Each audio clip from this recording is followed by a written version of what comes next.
buenas, bienvenidos y bienvenidas al tercer programa de Hay Salida. Hoy me vuelve a acompañar Laura Cester desde Barcelona. ¿Qué tal, Laura?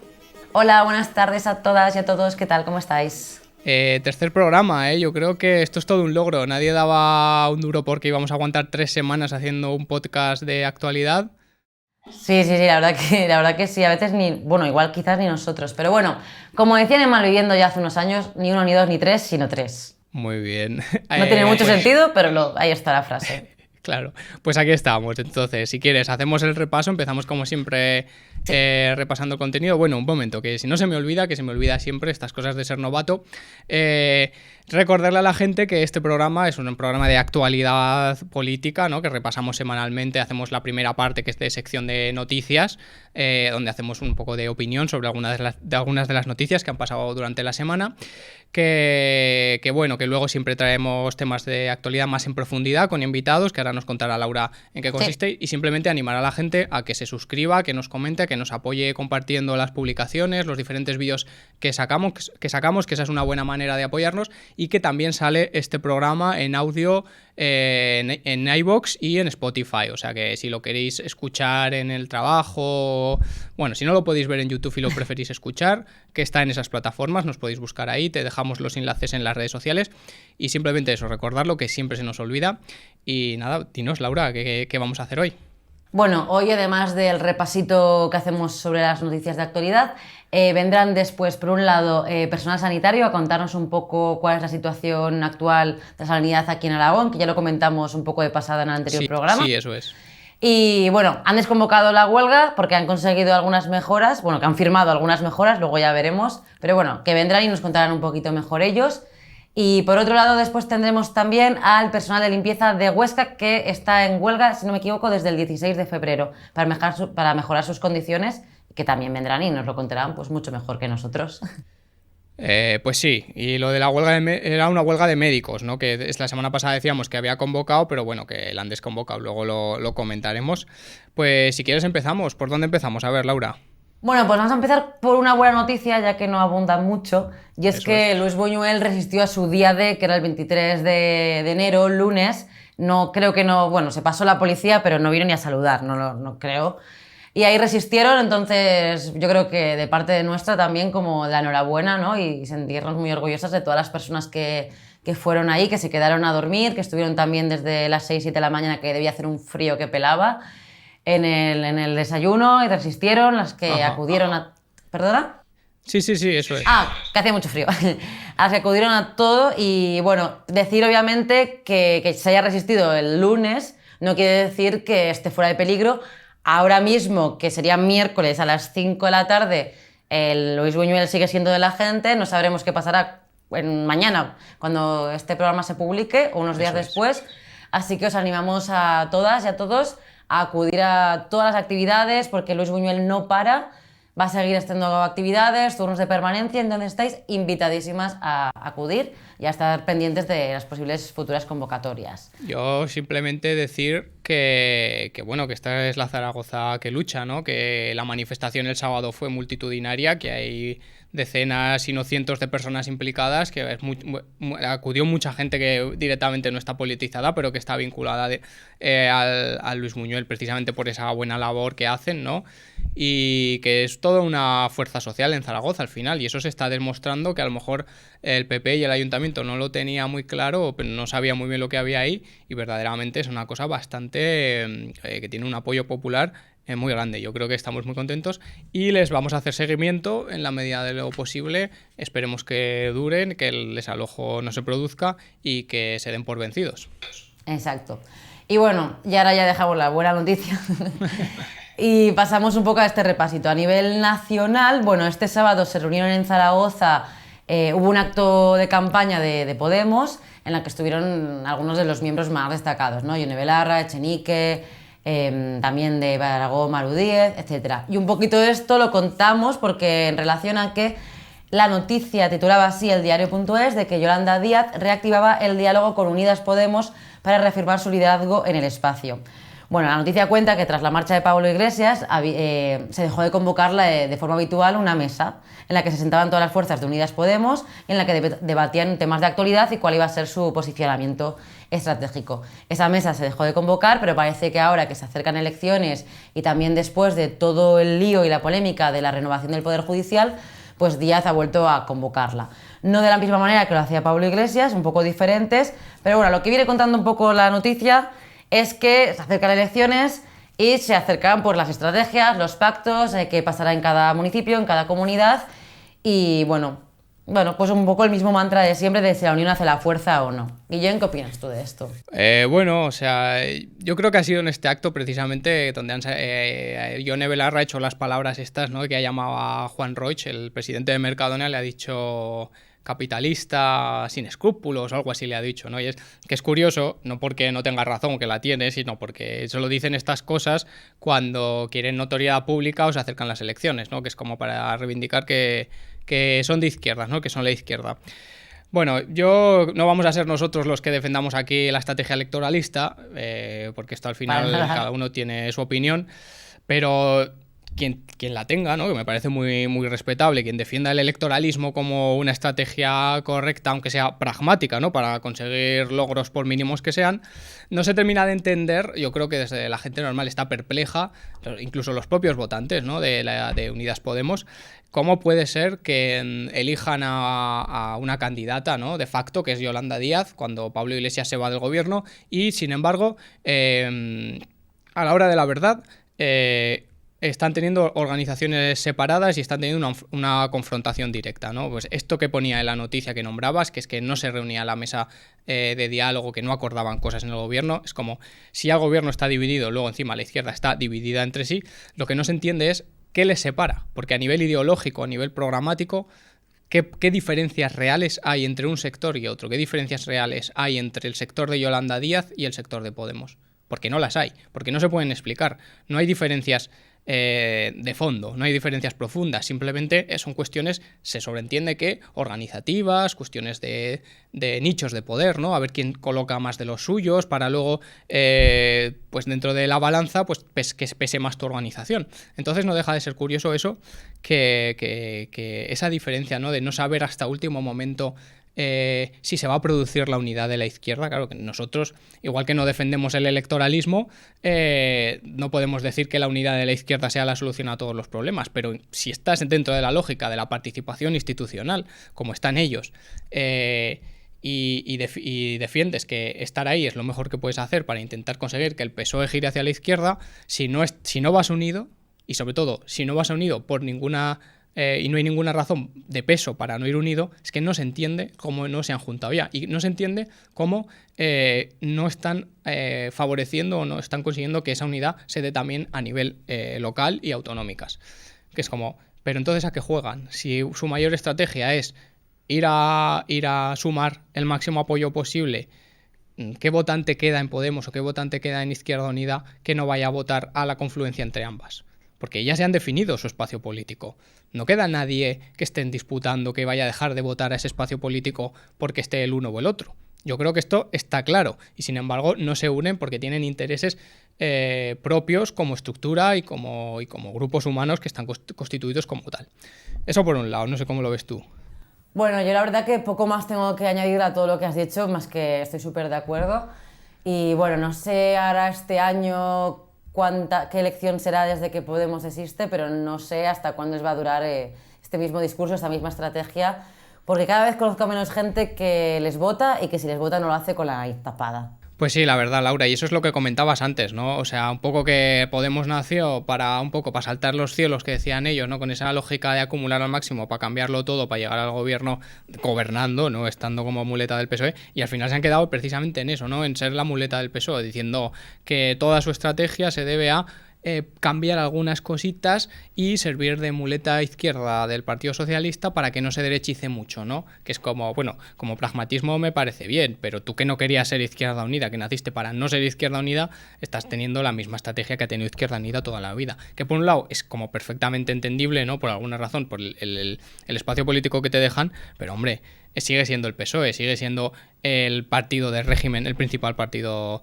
el principal partido del régimen. Entonces, yo lo que no entiendo es hasta dónde, lo que decías tú, ¿no? Es hasta dónde pueden mantener esto, siendo que además no meten nada, ¿no? Y que no meten ninguna diferencia en el tablero político y que siguen comprando la lógica de que no gobierne la extrema derecha, que malo que es Vox, que sí, que son muy malos, pero son los fachas de toda la vida. Y si hay alguien a quien le beneficia la lógica de qué mala es la extrema derecha, es al PSOE, porque el que quiera verdaderamente frenar en gobiernos de la derecha, lo que va a hacer es votar al PSOE, porque tiene muchas más opciones de salir con más escaños, lo que se llama el voto útil. Entonces, no que dejen de comprarle ya el marco al PSOE, porque el miedo a Vox, en realidad, es votos y votos y votos para Pedro Sánchez, que no es mejor que Felipe González, que no es mejor que Zapatero, que es peor incluso que todos ellos. Así que no vendan esa moto, porque es que si siguen esa estrategia, lo que van a hacer es ser una minoría dentro de una minoría.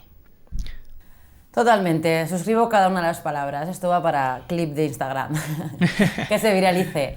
Bueno, y seguimos, ¿vale? Ahora pasamos a otro tema, ya dejamos de un lado la política más electoralista de partidos. El futbolista Dani Alves en prisión.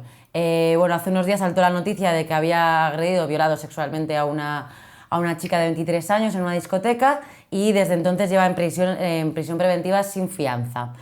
Bueno, al final esto... por desgracia es la misma historia de siempre, ¿no? Un tío poderoso, rico, famoso, conocido, que se cree que tiene cierta impunidad para hacer lo que quiera, hace lo que le sale de las narices y al final, bueno, pues acaba en la cárcel, ya veremos qué ocurre con los juicios, etcétera. Y todo el mundo se salta a apoyarles, ¿no? Y a poner en duda la versión de la persona agredida, a deslegitimizarla, hasta llegado al punto de que yo he leído por aquí la noticia del Salto, de que la víctima había renunciado a la indemnización. Ella decía que lo único que quería era que se hiciera justicia. No sé si habrá más razones para renunciar a la indemnización. Espero que, o sea... Llego a pensar que quizá es para a ver si así es la única manera en la que le legitiman y no piensen que lo único que le interesa a esta mujer es dinero y fama, porque yo no conozco a ninguna mujer que haya sido agredida sexualmente y se haya vuelto súper famosa, súper rica y su vida haya mejorado. La verdad que totalmente al contrario. Y bueno, no sé, me molesta, me cabrea mucho este tema porque además luego todo el tema de los fachas por internet, que bueno, habrá que escuchar las dos versiones, no sé qué, seguro que es una interesada, bla, bla, bla. Pues este tío, quizás si no fuese Dani Alves, que es un futbolista que ha estado en el Barça, que ahora creo que estaba en otro club de fútbol del México, si fuera un tío normal y corriente, que como creo que, si no me equivoco, es mexicano, estarían diciendo, no sé qué, es que vienen de fuera a violar a nuestras mujeres, y que hay un montón de discursos racistas. Y bueno, no sé, es que me cabreo, no sé qué opinar tú, Guillén. No, pero es cierto, o sea, es que lo que estaba pensando es eso, o sea, ¿qué mundo esquizoide o qué mundo mágico viven los de la derecha facha, ¿no? Los turbofachas, que por un lado se hartan de decir en internet que la ley del solo sí es sí lo que hace es soltar a violadores a la calle, porque mira qué mala cantidad de violadores, qué malos que son, que los están soltando los de izquierdas, porque por supuesto la izquierda está en el gobierno para soltar delincuentes y violadores a la calle, y es como siguen con esa idea, pero en cuanto una persona se da un caso en el que hay una violación que está denunciada, entonces saltan a defender al violador. Siempre es presunción de inocencia, que la víctima se lo inventa. Es que esos son los fachas. En el mismo día te están defendiendo que el gobierno está soltando a violadores, que habría que matar a los violadores, y sin embargo, cuando hay un violador, lo que están diciendo es que es inocente y que la víctima se lo inventa, ¿no? Pues ya no decir lo que decías tú, que si en vez de ser un futbolista, o sea, es un mena, claro, aquí es siempre, si es un mena, entonces es un violador. Si no, entonces presunción de inocencia y la víctima se lo inventa.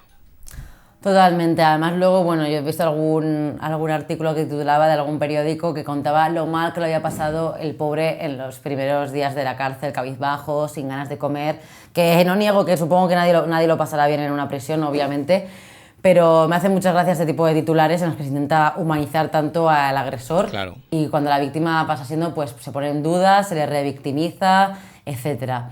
Bueno, la verdad que el tema de la gestión de las agresiones sexuales es un tema bastante complejo, porque tampoco yo no soy de la opinión que crea que endurecer las penas de prisión solucione el problema, porque se trata de un problema estructural y colectivo como sociedad. que mi violador en vez de 12 años en la cárcel esté 15 años, no va a quitar que el hecho de que me haya violado o de las secuelas que haya podido tener. Creo que esto es otro tema que habría que tratar como bastante en profundidad, pero bueno, aquí destacar eso. Por un lado, la hipocresía del facherío, el turbofacherío de Internet, y por otro lado, pues cómo tratan los medios de comunicación este tipo de noticias. Y ya está, y pasamos porque me caliento. Sí, yo creo que podemos pasar de noticia porque por desgracia tendremos que hablar más de este tema en el futuro. Exacto. Bueno, seguimos en Cataluña. El movimiento por la vivienda se manifestó este sábado 21 en Barcelona contra la dura represión que llevan sufriendo desde 2019. Te leo algunos datos que comentaba que aquí dice la noticia del Salto.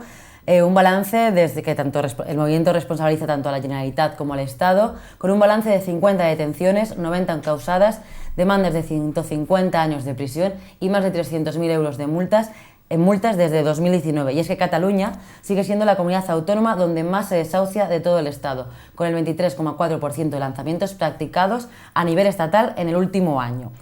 Bueno, la verdad que, yo estoy viviendo en Barcelona y no milito en el movimiento de la vivienda, pero sí que es verdad que desde fuera se ve un movimiento bastante fuerte. En Cataluña el precio del alquiler, la vivienda es insostenible, en Barcelona se triplica con todo el problema que tiene también el tema del turismo. Y en cada barrio te puedes encontrar no solo un colectivo, sino a veces muchos más, porque también está el sindicato está en catalán, pero de inquilinas, redes de la PA, colectivos de viviendas, y entonces es verdad que hay un nivel de represión brutal, porque los desahucios que hay gente que se moviliza, se organiza para intentar pararlos de todas las maneras posibles, incluyendo la que pone el cuerpo, ¿no? Entonces, en este sentido, al final, pues bueno, el Estado reacciona porque ve un movimiento organizado que tendrá también, obviamente está en sus procesos de reflexión, de autocrítica, de avance estratégico y teórico. Y aquí yo no soy nadie para decir lo que hacen bien ni mal, pero el Estado es obvio que no es ciego, ve que aquí hay un peligro para él y actúa como sabe, con el monopolio de la violencia a nivel físico, a nivel de represión judicial y a nivel también económico a través de las multas. Y bueno, solo que decir que también creo que es cuando se encuentra esto con un tope de que el Estado es que no puede dar más, como que el conflicto de la vivienda al Estado, tal y como está ahora, ya no se puede pedir más porque no nos va a poder dar más de lo que hay, de pedir más regulación de alquileres, de viviendas públicas, obviamente eso está muy bien y mejoraría la vida concreta a corto plazo de un montón de personas y tampoco hay que olvidar eso, pero la solución no se encuentra dentro de sus propios límites porque la solución del problema de la vivienda no se soluciona dentro de un marco capitalista. Pues sí, la verdad, yo creo que queda mucha lucha por delante, pero es verdad que probablemente se haya llegado a los límites máximos de la institucionalidad. Seguro que hay mucha gente que no está de acuerdo con esto, pero no creo que la cuestión de la vivienda se vaya a solucionar pidiendo simplemente control de precios y cosas así, ¿no? Es un problema mucho más estructural, que es mucho más difícil y al final es el movimiento popular el que es el único que puede tener capacidad. Y en ese sentido creo que el movimiento de vivienda por la vivienda en Cataluña está dando resultados, al menos desde el punto de vista organizativo, porque luego ya sabemos que la represión tiene efectos y especialmente tiene efectos a largo plazo, ¿no? Vamos a ver cómo mucha gente va a sufrir, pues eso, multas, procesos de criminalización o de persecución que hacen que se busca básicamente desactivar políticamente a la gente, ¿no? Y ese es el espejo en el que nos tenemos que mirar en el resto de territorios, ¿no? Porque eso es lo que está pasando allí, que es también lo que pasa aquí pues con los 6 de Zaragoza, con otras tantas luchas, lo que vemos día a día y que nos vamos a encontrar con eso. Exacto. Bueno, ya pasamos salimos del Estado español a nivel internacional con Ucrania. Bueno, el otro día Alemania confirmaba que enviaría a Ucrania 14 tanques y autorizaba a otros estados europeos a hacer lo mismo. Y una noticia de hoy, miércoles, que lleva el diario.es en portada, dice que Defensa de aquí del Estado español espera coordinarse con los aliados para decidir qué tanques envía a Ucrania. Guillén, ¿opiniones? Pues a ver, yo creo que tuvieron reunión el viernes y parece que Alemania se estaba resistiendo, ¿no?, a la idea de enviar tanques. Tendrían muchas razones para resistirse, pero parece ser que el viernes dijo que no lo autorizaba, o por lo menos que ellos no iban a enviar.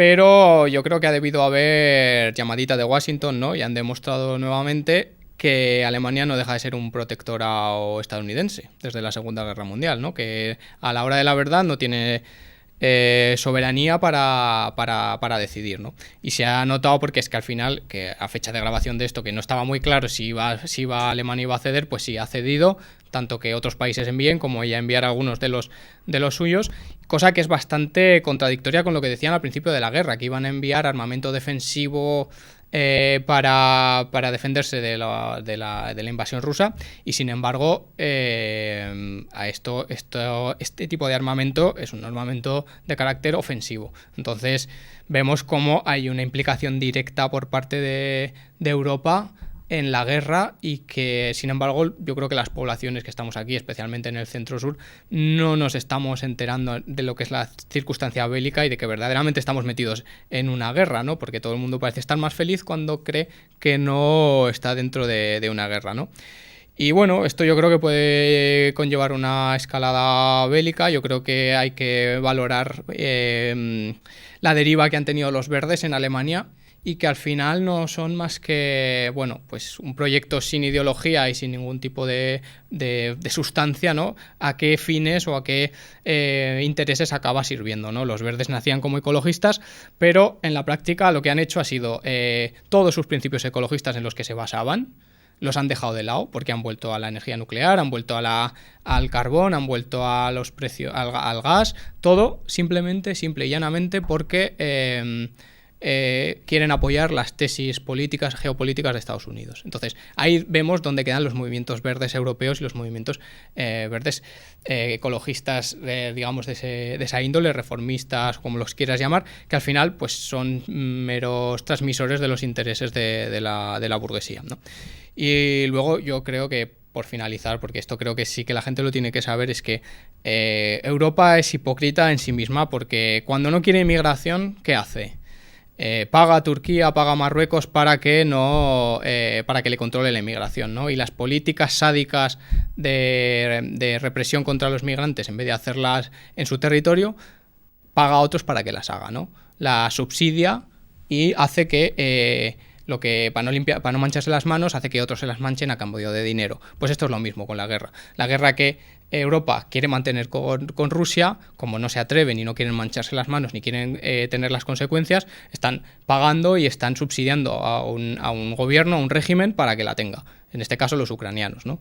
Como siempre dicen, hasta el último de los ucranianos contra Rusia. Entonces, claro, no es una cuestión simplemente de quiénes son los buenos y los malos, sino de entender dónde estamos metidos y cuál es nuestro papel, ¿no? Porque por un lado estamos hablando de la paz y de no sé qué, y de que hay que mantener valores democráticos y no sé qué, pero luego en la práctica nuestros gobiernos son los más belicistas, los que más están interesados en enviar armas, y ahí se queda la cosa. Ya vemos hasta dónde llegará.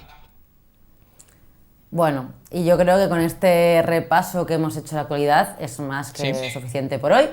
Así que vamos a pasar ya a nuestras entrevistadas, pero sin antes comentar un poco cuál es la situación de la sanidad, ¿no? Eso es. Exacto.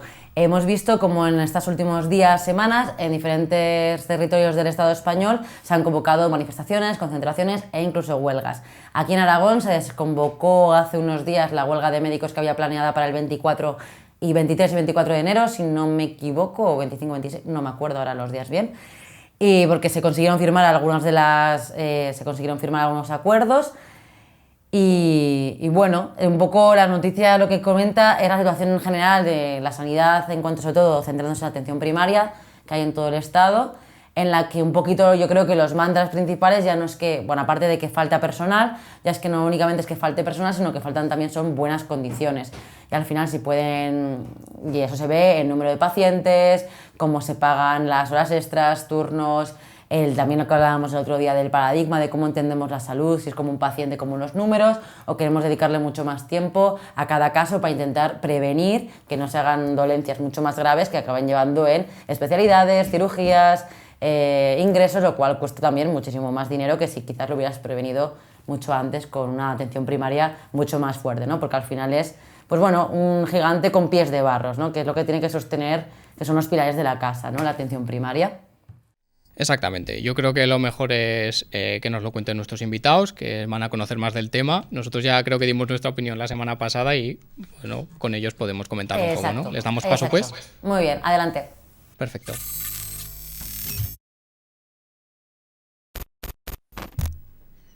Pues ya estamos aquí con nuestros invitados. Hoy vamos a hablar, como hemos prometido, de sanidad, de atención primaria. Además, tenemos dos médicos rurales, ahora les presentamos, que son Patti Escartín, que es especialista en medicina familiar y comunitaria, que ahora está en el mundo rural, en el Valle de Hecho en concreto. Muy buenas, Patti. Hola, ¿qué tal? Y tenemos con nosotros a Jesús Caballero, que tiene la misma especialidad, que también es médico rural, en este caso en la zona de Gea. ¿Qué tal, Jesús? Bien, perfecto, gracias. ¿Quieres empezar, Laura? Sí, bueno, la sanidad es un tema transversal y atemporal que podríamos estar hablando hoy, como hace 5 años, como quizás 5 años después, y siempre habría temas para hablar, para quejarse, etcétera. Pero acogiendo un poco lo más de la actualidad que nos reúne aquí hoy, es que los sindicatos médicos de Aragón desconvocaron la huelga que estaba prevista para los días 23 y 24 de enero. Yo quería preguntaros un poco cuál es vuestra opinión sobre esta huelga que podría haberse dado y sobre los acuerdos a los que se han llegado. Sí, bueno, empieza, Jesús. Vale, pues es un tema complicado porque los sindicatos convocantes de esta huelga son sindicatos que se caracterizan por ser sindicatos totalmente corporativos y de ideología y praxis muy reaccionaria. Entonces, esto no sería un problema si no fueran los que ostentan la representatividad real del 80% de los médicos. Este es un problema que tenemos y es que el estamento médico es muy conservador, pero esto en Madrid está pasando igual. Es decir, la huelga de Madrid está en cierta medida llevada a cabo por este tipo de sindicatos también. No solamente, pero también. Entonces, ¿qué ha pasado en Aragón? En Aragón, que tenemos un gobierno que no es del PP, es la única forma que se me ocurre para definir a este gobierno, que no es del PP, pues bueno, digamos que es un campo de pelea sindical corporativa. Entonces, puesto que las reivindicaciones de estos sindicatos no son ideológicas, ellos no tienen un especial interés en la defensa de la sanidad pública, tampoco creo que les moleste, porque la sanidad pública implica empleo estable, pero no tienen un especial interés en su defensa. Bueno, pues tienen unas reivindicaciones básicamente consistentes en reivindicaciones económicas. Más dinero para los médicos. Estamos hablando de sindicatos médicos con reivindicaciones para médicos. No nos interesaba enfermería, no nos interesaba personal administrativo, celadores, limpiezas, contratas, eso no interesa, Fasamet y CEMS. Entonces, ellos, en mi opinión personal, en el contexto de una escenificación de una negociación con el Gobierno de Aragón, de este tipo de reivindicaciones, bueno, pues hacen el paripé de convocar una huelga un poco al calor de las huelgas realmente existentes que hay en el Estado. Luego escenifica la negociación y como la negociación es satisfactoria para ellos, pues desconvoca la huelga, ¿no? Pues todo un relato fantástico, pero que no es verdad, ¿eh? No, en ningún momento Fasamet ha tenido ninguna intención de hacer una huelga y cada vez que se consulta a este tipo de sindicatos cuál sería su receptividad a una movilización realmente seria, bueno, pues ellos son muy reacios y muy en contra de este asunto. Así que cuentan, digamos, que con la batería mediática hegemónica y, por tanto, su amenaza de huelga ha tenido mucha repercusión, pero no era verdad. Era parte de una escenificación de un colectivo reaccionario negociando con un gobierno no del PP. Yo, a ver, un poquito por andar un poco en lo que ha dicho Jesús, que yo estoy bastante de acuerdo, ¿eh? Lo que está pasando también, o sea, sí que es verdad que yo creo que esto ha sido o sea, se han aprovechado un poco la situación de huelga de otros territorios, ¿no? Que más o menos sí que se comparten las mismas reivindicaciones, pero la verdad es que también las reivindicaciones que comparten estos sindicatos médicos son en todos sitios lo mismo y son muy conformádicos en todos los sitios, ¿no? Como que se han quedado un poco con que se reduzca, o sea, con decir que cada médico de familia, cada médica de familia va a ver al día 35 pacientes y se les va a pagar X dinero si ven alguno más, ya se han quedado tranquilos, ¿no? Y eso, como que, para empezar, creo que no resuelve el problema real actual de la atención primaria. Y segundo, que no se lo cree ni Dios. O sea, ¿qué quiero decir? La demanda es infinita a día de hoy, porque se ha generado una demanda infinita al calor de, obviamente, estamos en un sistema neoliberal y la demanda siempre va a seguir creciendo mientras se mantenga una estructura que permita eso, ¿no? Con lo cual, a nadie se le va a prohibir la entrada nunca a un centro de salud. Por mucho que a veces en las noticias como que eso se tergiverse, ¿no? Nunca se le prohíbe la entrada a nadie a un centro sanitario. Entonces, sí, o sea, eso no va a acabar. Eso ni con una huelga, ni con ninguna negociación de este tipo, ni nada, ¿no? Entonces, estos sindicatos realmente, y ha pasado, o sea, ha nombrado Jesús lo de Madrid, pero ahora me parece que hoy en Andalucía también han llegado a un acuerdo que es parecido. Probablemente en Cataluña lleguen a un acuerdo pues similar, porque realmente ahora parece que la única reivindicación de la atención primaria es que estamos en una situación de sobrecarga y ese es nuestro principal problema. Y creo que no es, uno de los principales problemas, pero no es el único. ¿Y cuáles son estas otras reivindicaciones que estabas comentando, más allá de la sobrecarga en la agenda?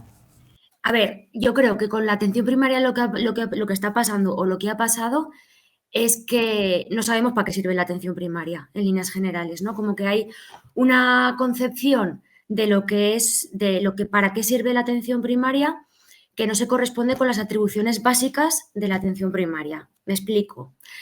Tú a cualquier persona de a pie, tú le preguntas ¿para qué sirve una médica de familia? Y te va a decir, para que me dé paracetamol, ¿no? Básicamente, esto es una realidad que suele pasar, ¿no? Y se olvida que realmente la atención primaria tiene unos atributos que son fundamentales para mejorar la calidad de vida de las personas, para disminuir ingresos en las personas, y que además es una atención que resulta barata para el sistema, segura para el sistema, bueno, segura para las personas y además efectiva, ¿no? O sea, que realmente lo que hace es válido para las personas, ¿no? Para mejorar la salud de las personas. ¿En qué consisten estos atributos? En que es accesible. ¿Qué pasa? ¿Qué es lo que le ha pasado a la atención primaria?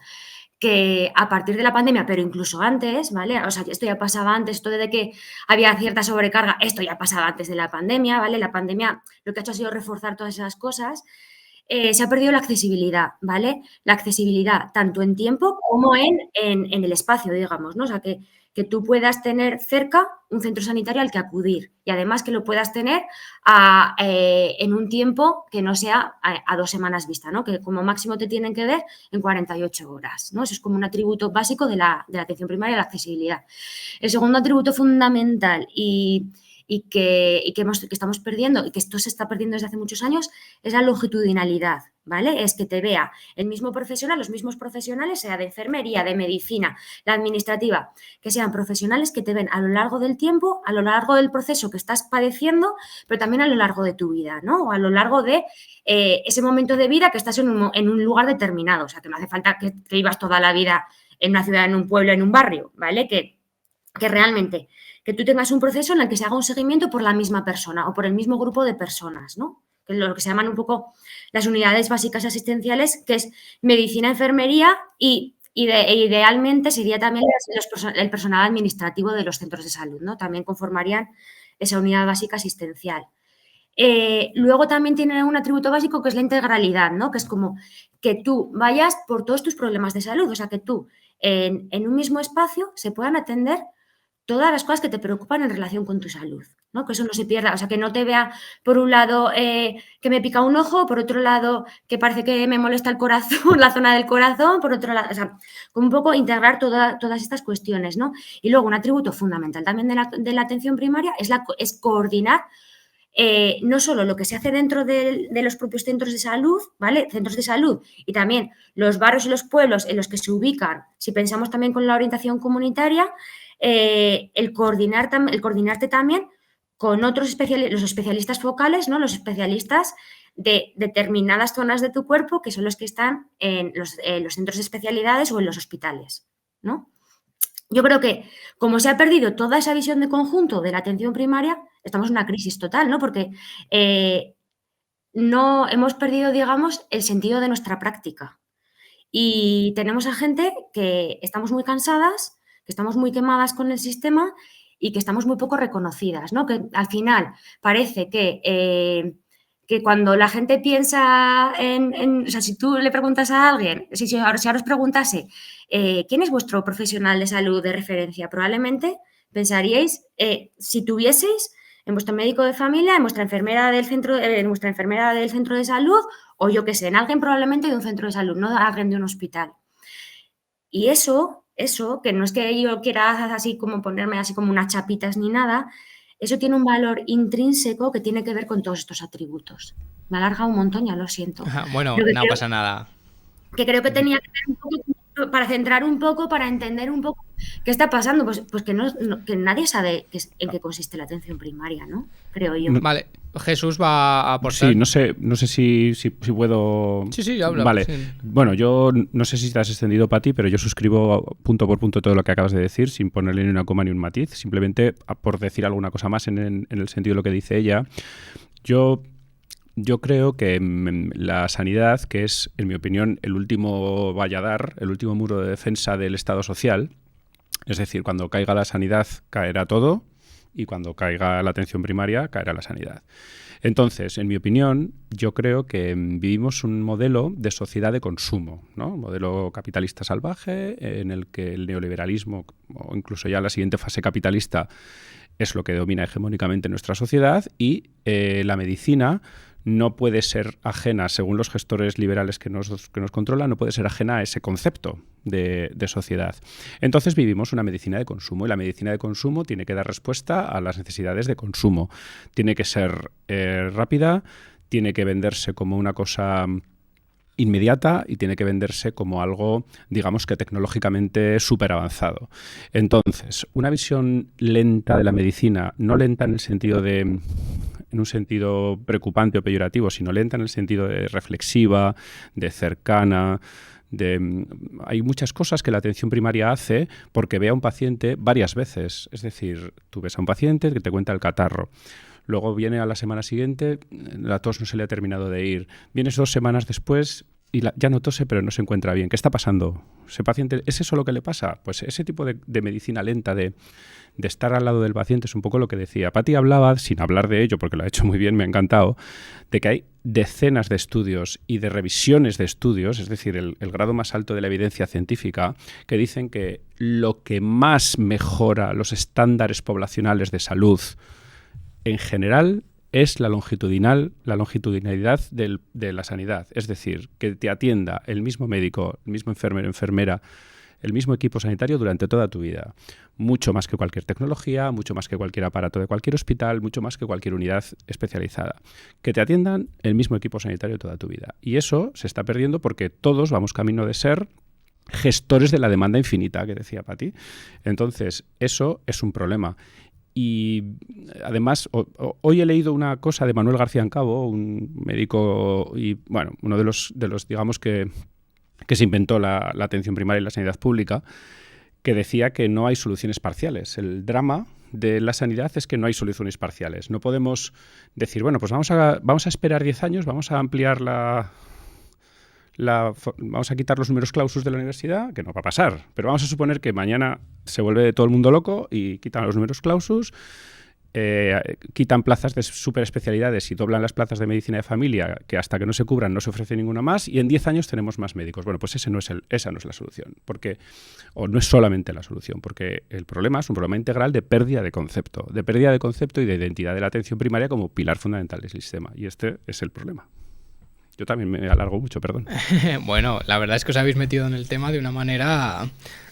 O sea, el otro día lo hablábamos la semana pasada con Laura, decíamos que no era una cuestión solo de recursos, ni siquiera solo de personal, sino que era una cuestión de modelo, ¿no? Y eso hasta personas como nosotros que no tenemos formación ni relación profesional con ese mundo, lo vemos, ¿no? Que lo que queríamos acercar, que era la forma en la que yo quería introducir el debate, que ya lo habéis hecho de seguido, ¿no? O sea, que era porque de alguna manera todo el mundo estamos sintiendo que hace 15 años tú llamabas y te atendía en el momento, lo que decíais, ¿no? Que conocías a tu médico, que tenías una relación hasta personal, y eso ahora, si te dan con una semana, ya tienes suerte. Ya no hablamos de especialidades o cosas concretas o listas de espera para cirugías y tal, que eso ya se alarga meses y meses, incluso años. Entonces, Claro, yo es lo que quería trasladar, ¿no? O sea, ¿cuál es el problema a nivel estructural? Y se trata solo de una cuestión laboral, que ya habéis respondido, ¿no? Pero que profundizásemos en ello. ¿Es una cuestión solo de recursos o en qué se materializa ese cambio de modelo? ¿Se trata de solo de volver a lo que había antes o hay otros elementos que hay que tener en cuenta? ¿Quieres empezar tú, Pati? Bien, yo no estoy a favor de idealizar lo que había antes, ¿eh? O sea, ¿qué quiero decir? Yo cuando acabe, o sea, nosotros nos formamos a través del sistema MIR, ¿no? Que además que se acaban de presentar al MIR y tal, y que además ha habido muchas quejas, porque realmente también es cada vez un sistema como que prima más una superespecialización en lugar de pensar en formar, o sea, o partir de, es como una oposición, ¿no? Partir de médicos generales que luego ya se formarán durante 4 o 5 años en la especialidad X súper especializada que hayan decidido, ¿no? Pero bueno, el caso es que, ya no sé lo que iba a decir.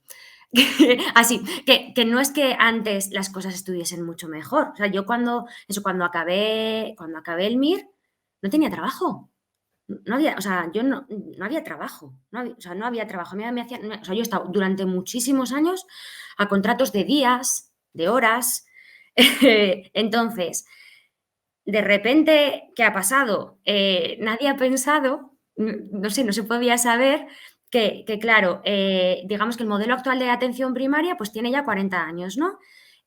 Los que entraron hace 40 años se están jubilando ahora, por edad.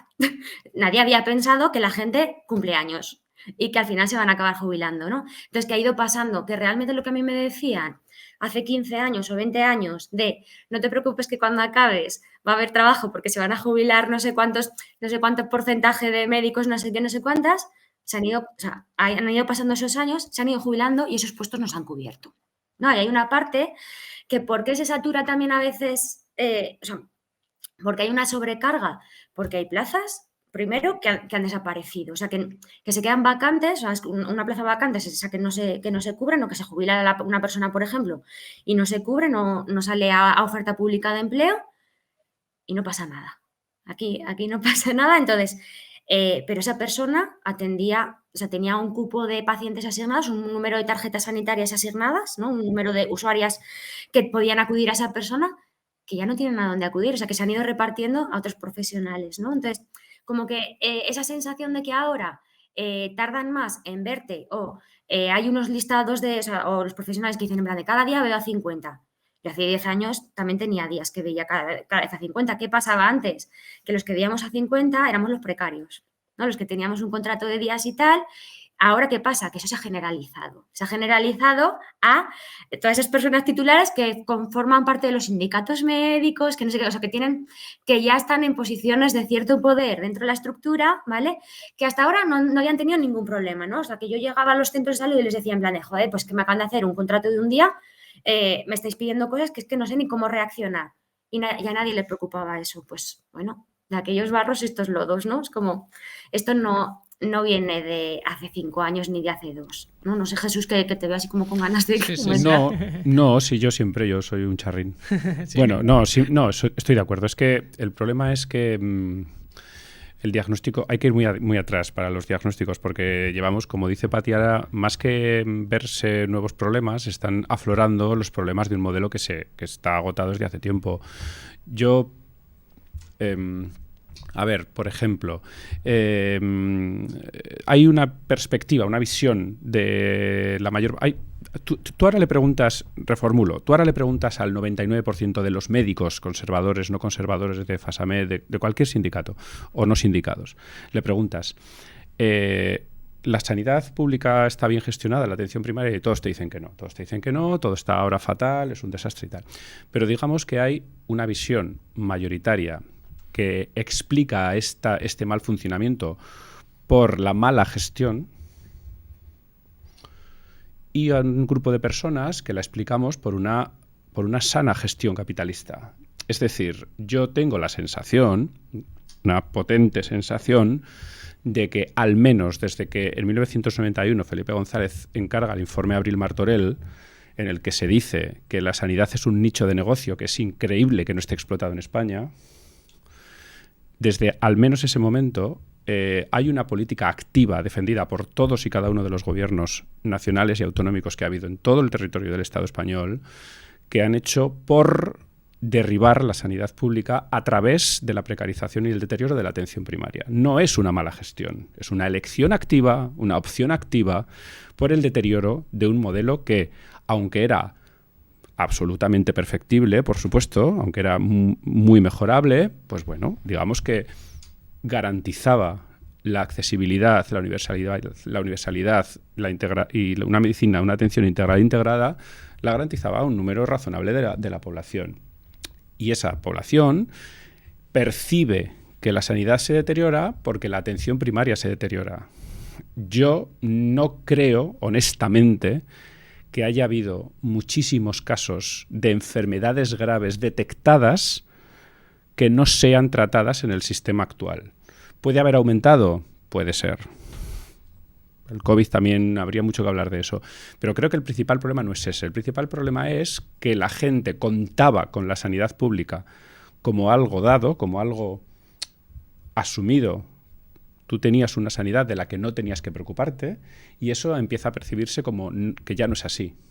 Y eso es así porque los cupos se amortizan sin reposición de plaza, porque se amplían las tarjetas infinitamente. En UTEO hay un médico, una médica que tiene 2.100 pacientes, que es absolutamente ridículo. Se amplían las isocronas de distancia a los centros de salud, se quitan ambulancias, se privatizan servicios, se reduce personal administrativo. Entonces yo creo que el deterioro de la atención primaria es una acción activa de gente que necesita que no funcione bien para que los Rivera Salud, los DKV, los Quirón encuentren su nicho de negocio en la retórica del vamos a través de la colaboración público-privada, que es la gran trampa capitalista de nuestro tiempo. A través de este concepto vamos a apoyar al sistema público que ya es insuficiente, vamos a hacer este tipo de cosas. Bueno, pues esto es una trampa mortal, esto es la privatización, en mi opinión. Estamos viviendo el último paso de la gran privatización sanitaria a través del deterioro de la atención primaria. Eso es lo que yo creo, más o menos. Sí que es verdad que sí que es verdad que a mí me pasa, o sea, yo soy muy fan de la atención primaria, entonces, y también porque creo que, o sea, y de hecho estaba pensando como en Tudor Hart, ¿no? Que es como uno de los referentes del National Health Service, ¿no? Que un poco contaba que claro, que la atención primaria está basada en un principio de solidaridad, ¿vale? Entonces, aunque todo el sistema privatizador intente destrozarlo y demás, es que esos valores de la primaria es que van en contra de la privatización. Es que, absolutamente. Es que no, porque el valor fundamental de la atención primaria es la solidaridad. Entonces, pero por eso sobra la atención primaria. Claro, por eso hay que destruirla desde ese sistema neoliberal, pero por eso es tan difícil destruirla, ¿no? Porque aunque, mira, yo pienso que aunque tengas ahí, como me ha pasado alguna vez que yo trabajo en muchos centros de salud, ¿no? En Zaragoza a nivel urbano he trabajado en muchos centros de salud. Y hubo una temporada que trabajé pues, en un centro de salud de una zona rica, ¿no? De un nivel socioeconómico elevado. Y era pediatra, o sea, hacía una consulta de pediatría.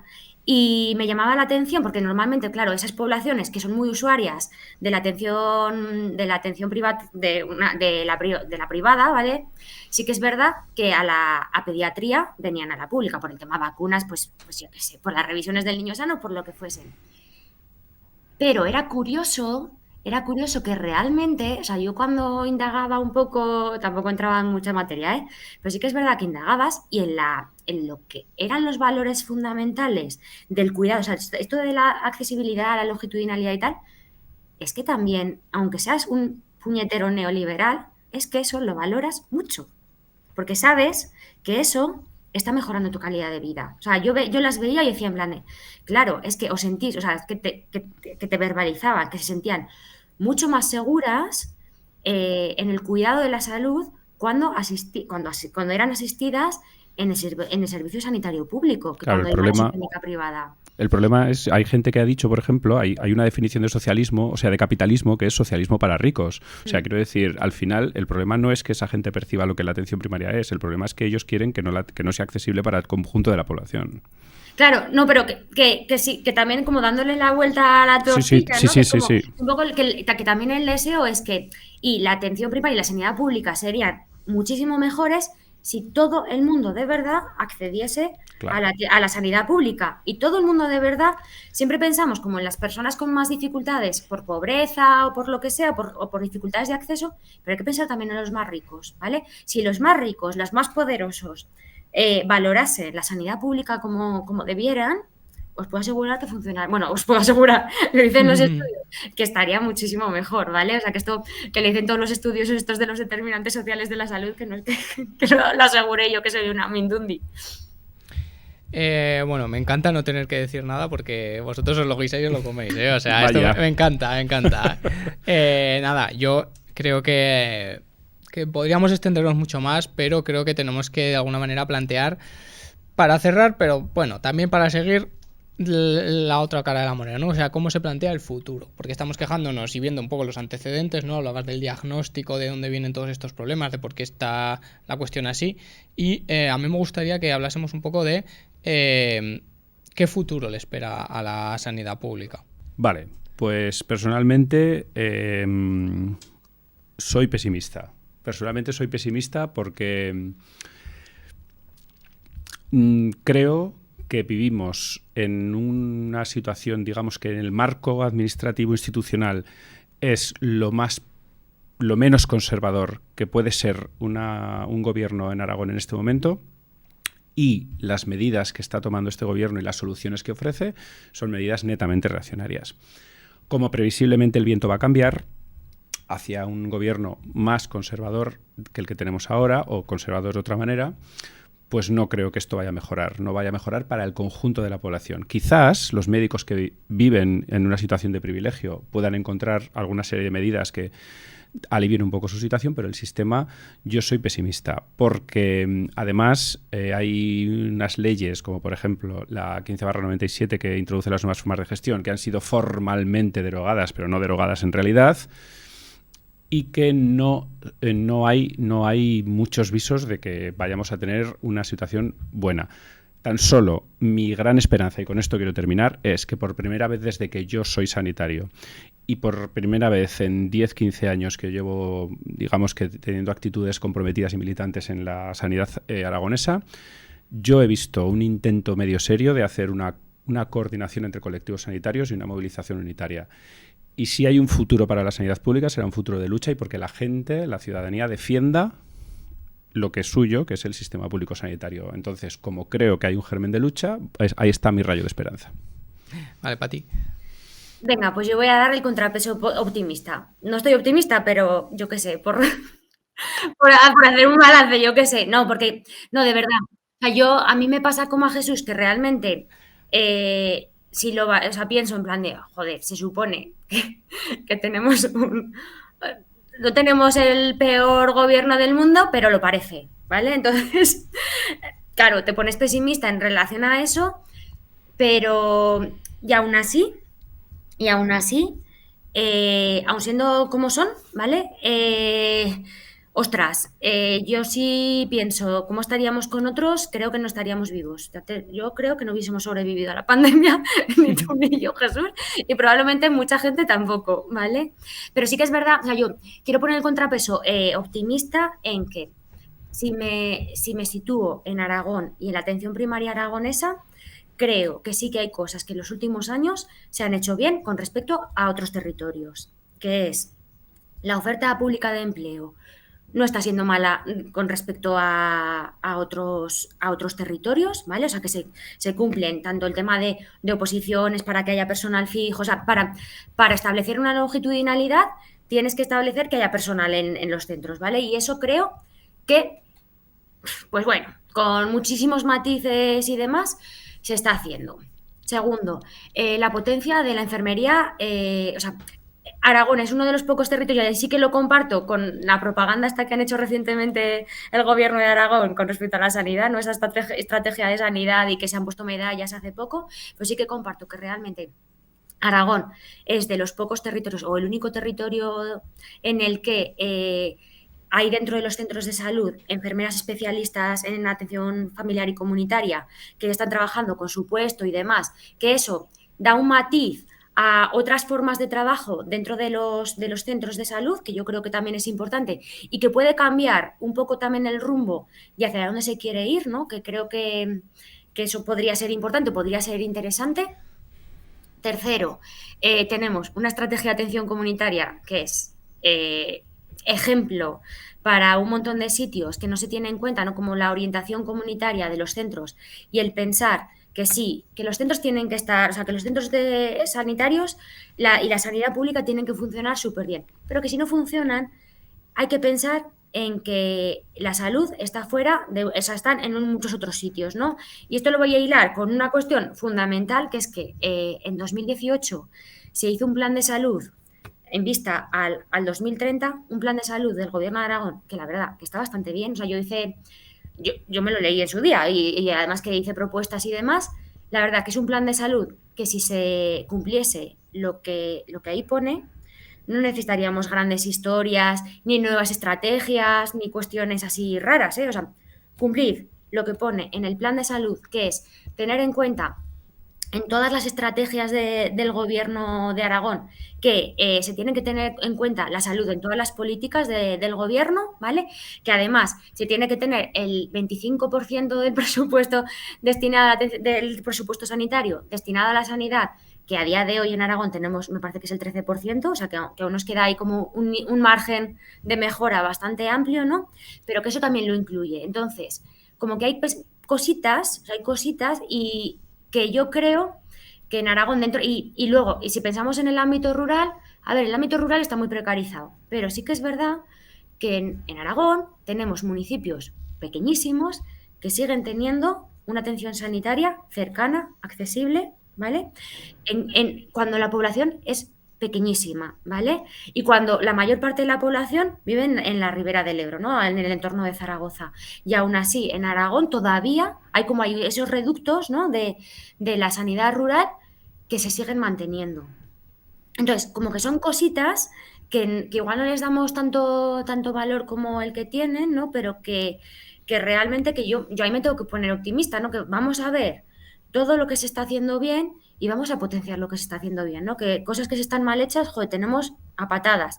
Pero como sigamos enquistados en eso que se está haciendo mal, en que si estamos sobrecargados, en que si no sé qué, no sé cuántas, como sigamos enquistados en eso, desde luego no se va a avanzar, ¿no? Entonces, vamos a ir a todo lo que se está haciendo bien, que es real, o sea, que no es una estrategia ni nada, o sea, lo que se está haciendo bien y que es real, y vamos a potenciarlo, ¿no? Y vamos a difundirlo, vamos a potenciarlo, vamos a hacer que se conozca, que se valore y que luego la ciudadanía ya decida qué modelo quiere, ¿no? Y si el modelo que queremos es, pues, un modelo de mierda, pues oye, asumamos. Súper optimista. ¿Sí? Yo qué sé. No. Bueno, pues bueno, no nos vamos a quedar con un sabor de boca optimista, ¿no? Pero yo creo que más o menos nos hemos acercado en un análisis interesante. Yo creo que quedamos emplazados a una tertulia más sosegada, con más tiempo para analizarlo más profundamente, que yo creo que es necesario también.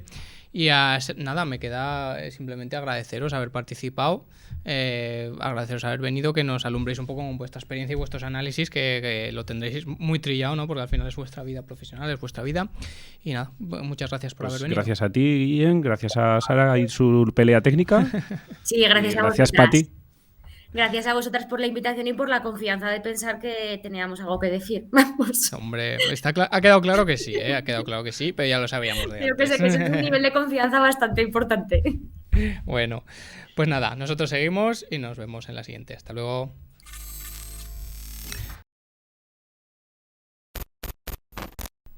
Pues muy bien, estamos aquí con las trabajadoras de la limpieza de Huesca, que se encuentran en huelga, que están luchando por sus derechos laborales.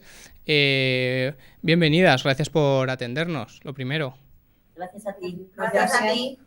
lo primero que queríamos preguntaros es exactamente, bueno, que si nos podéis explicar un poco cómo es ese sector, cómo se organiza, cómo es la patronal y por qué estáis luchando, ¿no? Directamente.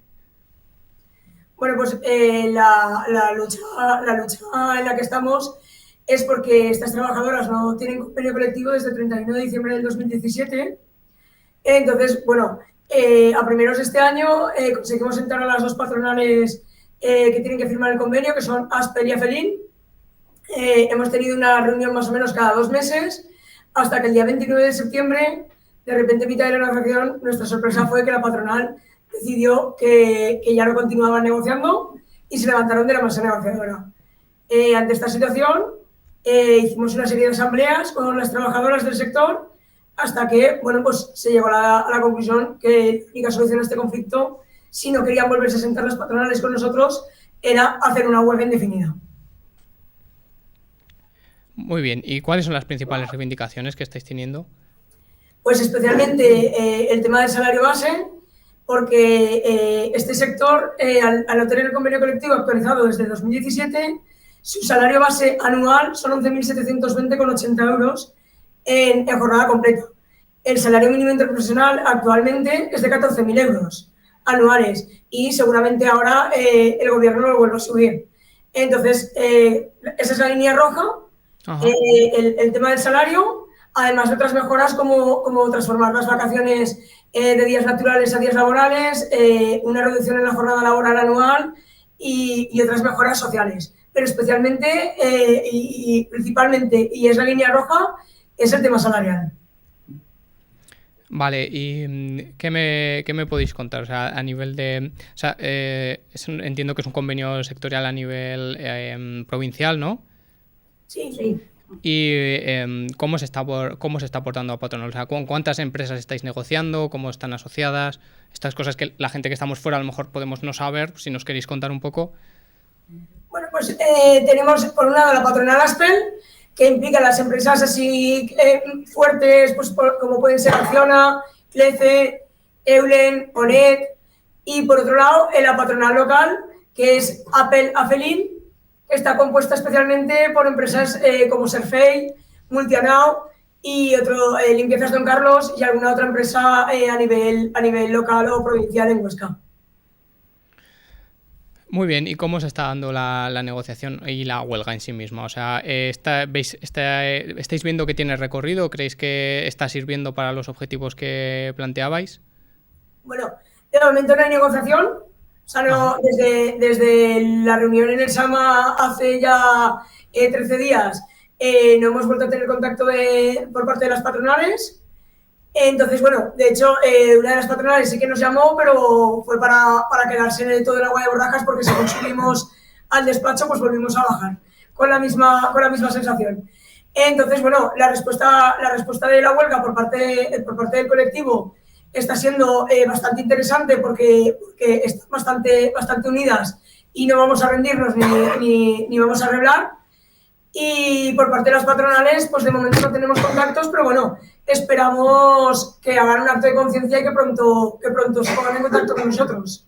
Porque, perdonad, decidme más o menos cuántas trabajadoras estáis llamadas a huelga. Pues aproximadamente unas 3.000. ¿Y los seguimientos están siendo grandes? Sí, yo creo que sí, que bastante altos.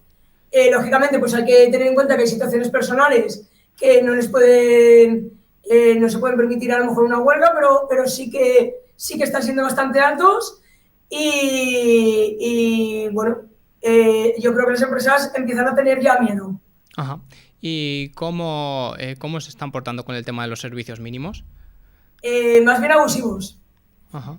Más bien abusivos. De hecho, por ejemplo, en el Ayuntamiento de Huesca, para que te hagas una idea, el lunes salió el decreto del Gobierno de Aragón con unos servicios mínimos y de repente esa misma tarde el Ayuntamiento de Huesca, habló del lunes 16, el Ayuntamiento de Huesca esa misma tarde los aumentó, hasta el punto de que ha habido centros de trabajo en el que se han encontrado que, por ejemplo, en un colegio 3 trabajadoras a media jornada y resulta que estaban 2. Cuando el primer decreto fue el 50% para colegios. Vale, y yo pregunto, entiendo que la mayor parte de las plantillas y de los centros de trabajo son al final como edificios públicos que tienen un convenio con alguna institución, ¿verdad?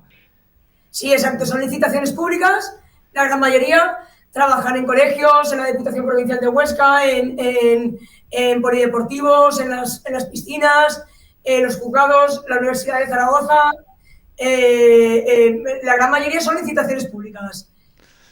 Bueno, también hay alguna compañera de centros de día, residencias de algún ayuntamiento. Claro, y al estar metido pues las administraciones por medio, yo os quería preguntar cuál está siendo la actitud de los diferentes gobiernos, porque me imagino que habrá gobierno de Aragón, habrá ayuntamientos. ¿Cómo está siendo en general? ¿Qué papel están teniendo las instituciones y los políticos en esto?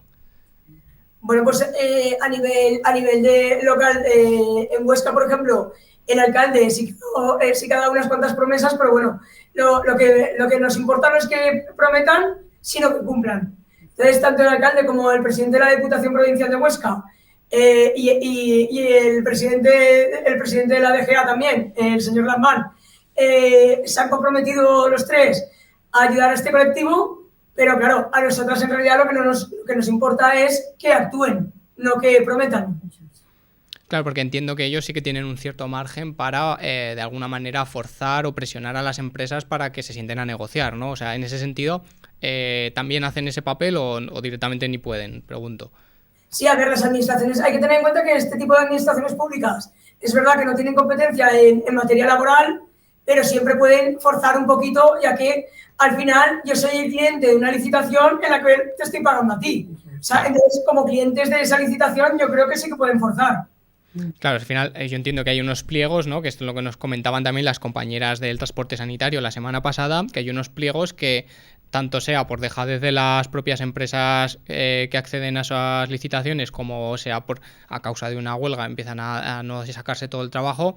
Entiendo que al no cumplirse un pliego, la administración tiene la potestad de exigirle a esa empresa que lo cumpla, ¿no? De alguna manera. Eso es una forma de presión.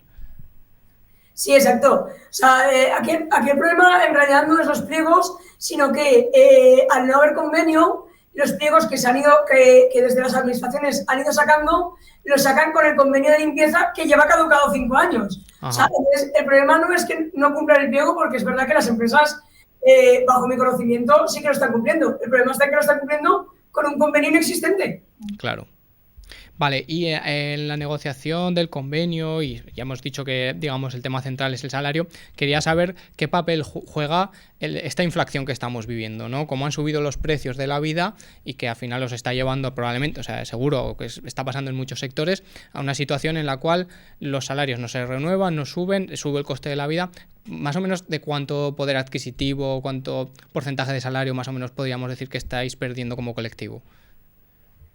Pues la verdad es que no lo tengo calculado, pero bueno, como te he dicho, ellas no llegan a 12.000 euros, o sea, que cobran 11.720, el salario mínimo es 14.000, o sea, te puedo poner un ejemplo, por ejemplo, el litro de leche esta mañana en Mercadona a mí me ha costado 0,94, de marca Hacendado. Si estas personas cobran 780 euros al mes, claro. Y te estoy hablando de un producto como la leche, que yo creo que seguramente es el más barato. Claro. Entonces entiendo que me lo has dicho, pero para que yo me quede claro, porque ya ves que de estas cosas, o sea, aquí siempre soy el tonto, ¿no? Que le toca entender diferentes sectores, diferentes situaciones. Me estás diciendo que el salario mínimo no se cumple, digamos. No se cumple. Y esto es ilegal a todas luces, ¿no? Pues sí. Exacto. A ver, lo que pasa es que es verdad que las patronales alegan que con los complementos que ellas tienen sí que llegan. Pero claro, tenemos que hablar de complementos, de que estamos hablando de que para que una persona llegue, tiene que llevar 20 años en la misma empresa trabajando, por ejemplo. O sea, nuestra solicitud es garantizar que una persona que mañana empiece a trabajar en limpieza, que no va a tener ningún complemento como su antigüedad, cobre ya los 14.000 euros. Uh-huh. Vale, pues si nos queréis contar vuestra experiencia personal, si alguna de vosotras quiere decirnos, pues, cómo está viviendo el conflicto, cómo os afecta, qué es lo que pedís, ¿no? Directamente, tanto a la propia patronal como a la propia sociedad, a la gente que os pueda estar viendo, que contadnos si queréis. Es que todas estamos avergonzadas, nunca hemos tenido que dar la cara y ni nadie quiere decir nada. Pero vamos, Bueno, pero es contarnos un poco, ¿no? De vuestra experiencia. No vamos a dejar en pues la escucha, experiencia mala, Vamos a porque seguir fíjate, ahí. hemos ido a montones de sitios, gracias a esta chica que nos ayuda un montón, pero no nos hacen caso en ningún sitio. En nada, en nada. Es como si no existiéramos. En la pandemia éramos imprescindibles, ahora somos una sombra. Ya no nos hacen caso en ningún lado donde quiera que vayamos. Con eso te digo bastante. El salario va a ser de 780 euros. Pues ni para pagar la Pues luz, te puedes hijo. imaginar. Claro. Claro, Y- mantiene una casa, paga alquiler, agua, luz y come. Y vive. Creo que se lo tendrían que pensar, que vivan ellos con ese salario. Claro, porque al final habrá situaciones, me imagino, que de todo tipo, ¿no? Entonces, ¿cómo se vive, ¿no? Con esa precariedad constante de... Y además, porque, digamos, no se está cumpliendo la ley, como decíais, ¿no? El salario mínimo ha ido subiendo y, sin embargo, vosotros habéis visto cómo... No, Claro. A nosotros Ahora, nos- yo llevo 13 años trabajando y una chica nueva cobra más que yo. Porque me meten todos los pluses, todo, y claro, yo me supero, pero no los cobro. ajá. Y que estoy, pues, con lo mismo, pues, fíjate, con 750 euros, te digo. Dime tú si yo puedo vivir con eso, con 3 niñas que tengo. Imposible. Pues eso reclamamos. Ya no reclamamos otra cosa, que no reclamamos Reclamamos 2.000 lo euros. mínimo. Eso, reclamamos lo justo, Un salario lo nuestro. justo. No, Un mínimo, salario es que justo. no estamos pidiendo... Claro, que estamos pidiendo, pero hijo mío, no nos escucha nadie. La verdad. Bueno, eso te quería preguntar, o sea, esto en el día a día, ya más fuera de la negociación de convenio, ¿vosotros tenéis oportunidad de reclamarlo a vuestra empresa o directamente esto es algo que se pasa por encima y les da igual? Algo que se pasa por encima, Yo y creo les da que igual. sí. Por eso hemos llegado a esta situación. Eso es. Y seguiremos hasta los últimos Y momentos. seguiremos, aunque no Y tengamos que seguiremos pagar. Aunque no Seguiremos hasta el comamos. final. Y esto conlleva estar perdiendo una cantidad de dinero al día, pues... Claro. Pues Perdemos cobramos, más de lo que nos están dando. pues, cobramos 25 al día y nos quitan 54, imagínate. Oiga. Pues Claro, entonces y llevamos pues, 10 Hay días así. circunstancias Claro. con gente pues, Habrá que no lo puede compañeras que no, asimilar. no podrán seguir, Claro. porque no pueden. Porque su sueldo es lo único que entra en casa. Claro. Nosotros algunas tenemos Por eso, marido una vez que hemos y podemos empezado, aguantar. no vamos a terminar, no vamos a dejar en nuestro empeño, vamos a seguir hasta las últimas consecuencias. ¿Y tenéis alguna línea abierta de apoyo a nivel económico para que se haga una caja de resistencia o algo? Sí, Sí, mañana mañana. se hará. Mañana Sara. Ah, muy bien. Pues bueno, por nuestra parte, que sepáis que la difundiremos en la medida de nuestras posibilidades. Gracias. Pero eso, nada más. O sea, yo os quería preguntar también cómo se vive pues a nivel personal una situación de huelga, sobre todo si se ve con la opción de, antes comentabais, ¿no? Que vais a ir hasta el final, si se ve con posibilidad si con la unidad y con la fuerza de las trabajadoras se va a conseguir sentar a la patronal y que acepte. Eso queremos, eso esperamos Eso a ver queremos. si ceden. Fuerza tenemos mucha, Claro, y tenemos compañerismo mucha fuerza, más. sí. Eso, y somos muchas compañeras y Y nos vamos ya a apoyar hasta el aguantamos lo que último podamos. momento. Nos apoyamos las unas a las otras, porque claro, son momentos difíciles, pero... Ahí, tenemos que estar ahí. Mañana iremos a comer al... ¿Cómo se llama? Al servicio Al social. social. comedor social. A ver qué nos dicen. A ver qué nos claro. Ah, muy bien. Y yo os pregunto, no sé cómo os habéis sentido, no sé cuántos días lleváis de huelga, pero lleváis más de una semana ya, ¿no? 10 días. 10 días. ¿Cómo os habéis sentido de arropados, no arropados por la sociedad civil, por la ciudadanía, partidos políticos, asociaciones en general? ¿Cómo lo habéis vivido? Mira, te voy a decir la verdad, lo mejor que nos han apoyado la gente joven, la gente mayor, nada. Los partidos políticos, cero. Pero la gente joven, muy bien con nosotras, muy, muy bien.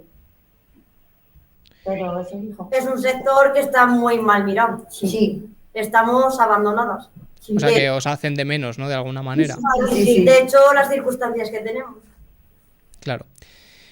Pues os quería preguntar si queréis mandar un mensaje, o mejor dicho, ¿qué mensaje mandaríais a la gente que pueda veros para que os apoye? ¿Por qué tiene que apoyaros? O sea, ¿por qué hay que poner en valor vuestro trabajo y vuestras condiciones? ¿Qué mensaje le mandaríais a la gente? Que se ponga en nuestro lugar. Claro. Bueno, ¿en qué casa no hay una persona que limpia? Claro. En ¿No? todas las casas hay En todas las mujeres que trabajan Eso es. limpiando. Eso es. Tienen que mirarlo también ellos. Claro.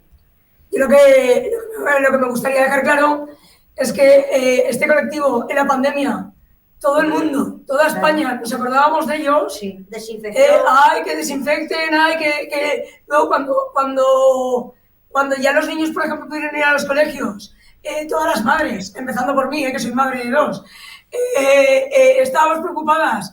Ay, que tengan el colegio limpio, que desinfecten bien, que si no mi hijo vendrá con el COVID a casa.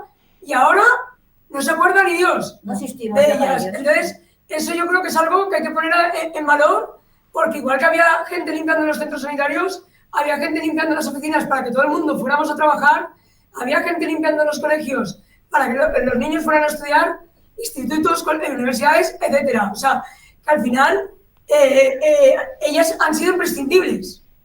O sea, han sido imprescindibles. No, Y de hecho, nuestra vida es en peligro y de la de nuestra familia. Ah, Que se nos valore, que se nos valore un poco Pusimos más. nuestra Que vida en teníamos peligro y padres, la de teníamos nuestra abuelos, familia. teníamos hijos. Pero eso no lo mira nadie. Ya. Vale, pues ¿queréis añadir algo más? Creo que ya no. No, ya. Que nos apoyen porque Eso, puedan, que que nos lo apoyen, necesitamos, por favor. porque es que lo Eso, que necesitamos. necesitamos vuestra ayuda. Nuestra ayuda, la de todo el mundo, por poquita que sea, la necesitamos. Ujú. Por lo menos Por lo menos que nos escuchen, tengan en cuenta. Que nos escuchen. Que nos Y escuchen, que nos escuchen. vean, que nos... Vale, pues oye, lo primero, muchas gracias por habernos atendido y ojalá haber podido estar físicamente allí con la cámara para grabaros, pero bueno, estamos en Zaragoza, ya lo siento. Muchas gracias. Y luego, por otro lado, desearos mucha suerte y que verdaderamente salga adelante en los objetivos por los que hacéis la huelga, que os pongan un salario digno que merecéis y que socialmente se valorice vuestra lucha, la verdad. O sea, mucha suerte y eso, gracias por atendernos. Muchas gracias. Gracias. Adiós. Adiós. Pues hasta aquí nuestro programa de hoy, la verdad. Han sido muchas noticias, mucha información. Hemos intentado acercarnos a los diferentes conflictos existentes. Hemos tratado el tema de la sanidad, la huelga de las limpiadoras de Huesca, que de verdad es un tema muy importante para nosotros. Laura se nos ha caído por el camino porque esto de las tecnologías es lo que tiene. Por problemas técnicos no hemos podido continuar con ella, pero bueno, la semana que viene volveremos a estar aquí y volveremos a traer nuevas noticias y nuevas luchas. Hasta luego.